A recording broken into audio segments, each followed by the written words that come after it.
It really comes from understanding consumer behavior on what people are doing. And you follow that, and you can figure out how relevant your brand is and how you can change behavior.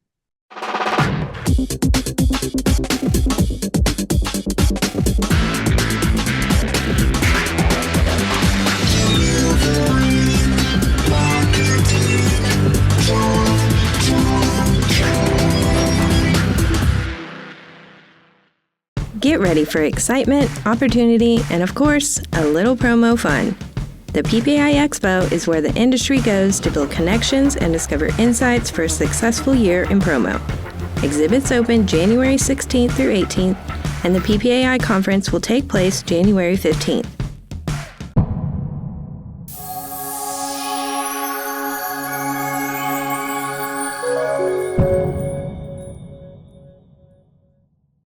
Hey there, and welcome to a brand new episode of Delivering Marketing Joy. I am your host, Kirby Hausman, and joining me today is a brand new rock star. I'm so excited about this conversation. It's all about changing people's behavior, which is what marketing is all about. Our guest today is the head of ethnography at Ipsos Mori, is a business anthropologist. This is really complex to get through, and I love it. He offers an unfiltered view of people and culture through international research. I think we're going to really learn some stuff today.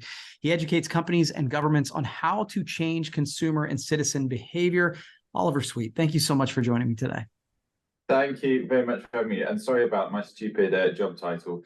Head of ethnography is a really awkward thing to be pronouncing for something that's actually quite simple and actually quite joyous. Yeah, that's awesome. I love that right before we started recording, I'm like, help me pronounce this. I just want to make sure I don't come off as more stupid than usual. So thank you for that. I appreciate it. So let's just dive right in, Oliver. So, you talk about how to change consumer and citizen behavior. So how do you improve brand relevance and change consumer behavior? How do you do that? As an ethnographer, what I do is I go and meet people and understand the world from their point of view, right? So much of research is all about surveys, asking some questions, getting some answers. Or on the qualitative level, it's about focus groups, getting people in a room, asking some clever questions, getting some good answers back. My world is going into people's homes, understanding what they do, where they go, who they hang out with, and trying to figure out what culture they live in. And I go all around the world into people's homes doing this. And there's a couple of different things in that question. So one of the ideas I want to throw out there as an idea is like, where does the brand exist? And so many of these people listening in today, marketing managers, they may have brand managers. Brand managers may think that the brand lives on their desk and they know how to write it out. It's got an emotional element, a functional element, and they know how to communicate it with certain iconography and stories. I think that brands exist in the minds of consumers. They exist in how they are interpreted, how a consumer looks at your brand, the colors of your logo, the story about authenticity or provenance or whatever that might include, that the brand actually exists in their mind. And I'll give you an interesting example. Jägermeister is a spirit that many of us will know. It's become highly popular in the last 10 years. It's existed in Germany for many, many years. It's basically a digestif you have after your meal to help you with digestion, and it's got kind of medicinal qualities. If you're feeling a bit poorly, you might have a little slow drink of Jägermeister in Germany. Right? What they saw in the UK, or certainly in the US and other places, is people were dropping a shot of this into Red Bull and smashing it back. It's not medicinal. Well, it might be medicinal, but not in the way that they'd intended it, that's for sure. It was like rocket fuel. And because what happened is, so if you imagine you're Jägermeister and you're looking at your brand and going, this isn't how I wanted people to drink my products, no way. Right? So it was different from what was going on a brand manager's desk to how it was actually being seen in the eyes of consumers. Now, fair play to Jägermeister. They saw this and they lent in and they just went for it. And they started promoting Jaeger bombs and Jaeger being used in different ways. And I think that this has come from them understanding that their brand doesn't sit on a brand manager's desk necessarily, but it can be influenced that way. It really comes from understanding consumer behavior on what people are doing. And you follow that, and you can figure out how relevant your brand is and how you can change behavior. That's incredibly insightful, Oliver. And I agree with you 100% that I think so many times we think we know what the brand means, but the brand means what the consumers believe. So I think, and leaning into what the behavior is I think really insightful. So But I think, one of the things that we think is if we just explain to people, if we just, hey, this is the best way to use our product. This is the best way to improve your life. This is the best way to do whatever. You're going to educate them. Why doesn't educating people actually change their behavior? Well, we would love it, wouldn't we? We would love it. We would love to be so smart as individuals that we learn something new and then we then take it into all parts of our life, right? And one of the great things that behavioral science has taught us is that we don't always act in our own self-interest, and that we don't always act in a way that is very rational. One of the big ideas that behavioral science landed is we had sort of two ways of thinking: a system one side, which is very fast, it's instinctive, and very responsive, and a system two side, which is, very thoughtful and reflective and smart and logical.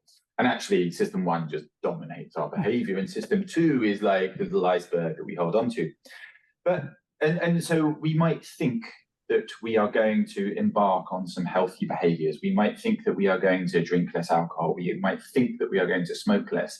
But system one takes over, and this is natural. This is who we are. This is part of the quirks of human beings, I think. And one of the things we're very difficult at doing is translating system two into system one. I did a piece of work for UK government a few years back, which is all about financial literacy. How do you help people to save and plan for the future in ways that people tell us that they want to? So a lot of people might come to the government or to banks or to other places and say, I really want to start saving a bit better, but just not actually doing it very well. And people say, I've got a plan. All right, okay, how are you going to put your plan in place? Yes, definitely. A month passes, no plan has ever been enacted. And what we were there to do was really to design interventions to help people to save better. We came up with several different interventions. Many of them worked in different ways, but one of the ones that we came up with was really about finding ways to interrupt system one behaviors with system two thinking. And what we did is we designed a little sort of paper sleeve that went out the outside of people's credit card. They slot it right in.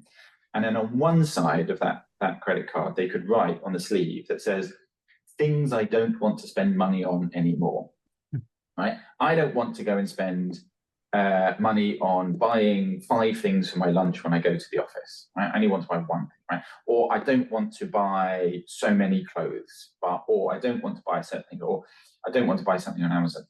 And on the other side, they could write things that they were allowed to spend money on, right? If they didn't buy so many clothes, they could allow themselves to buy steak, right? It was a trade down in terms of monetary value, but it was still exciting, it was still fun, it was still interesting.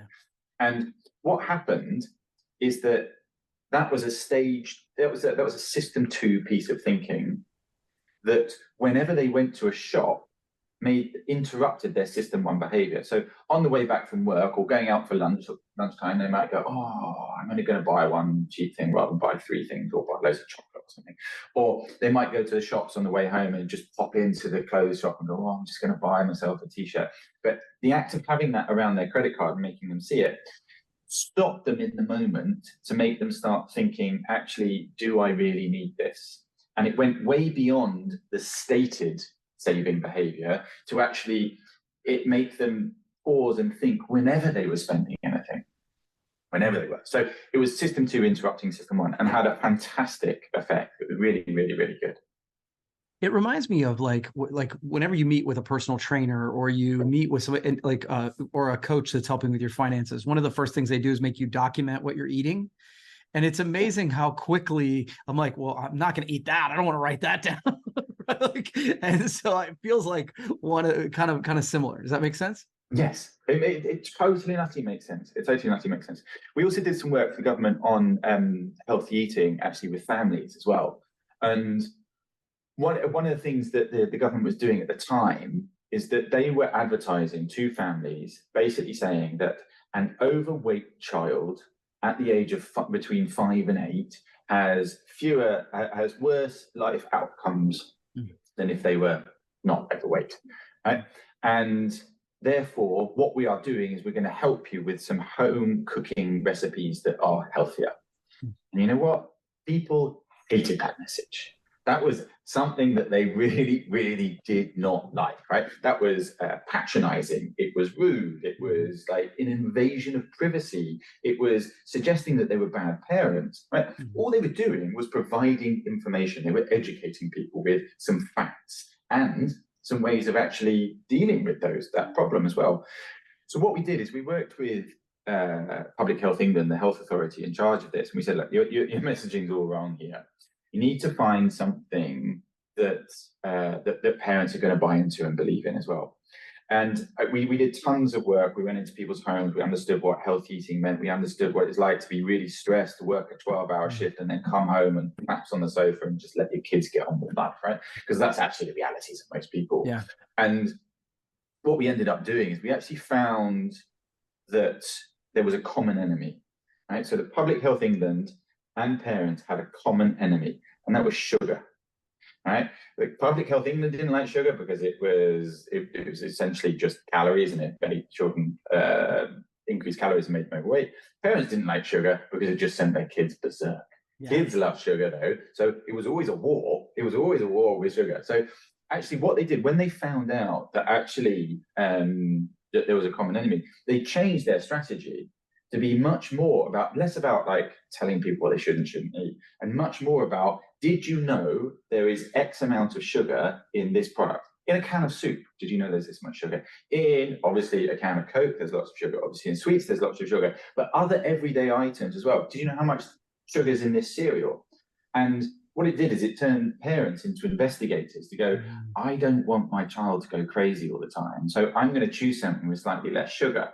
And in the last sort of 8-9 years since we started working with them, they've gone on a campaign to basically reduce sugar. And within a 4-year period, they measured it that the sugar consumption of children after they started that campaign had gone down by 1/3 across the whole country. It's a huge intervention through finding a common enemy, essentially.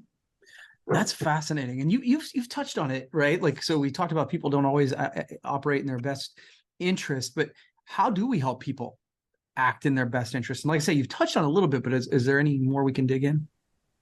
I mean, that is a lot of the stuff that sits behind behavioral science. It's got this sort of philosophy of libertarian paternalism, which is let's create a series of choices for people, which the easiest option is going to be a healthy option, a financially better option, right? So a lot of the work that's happened in the UK is that when you start a job now, the automatic default is that you opt into a pension.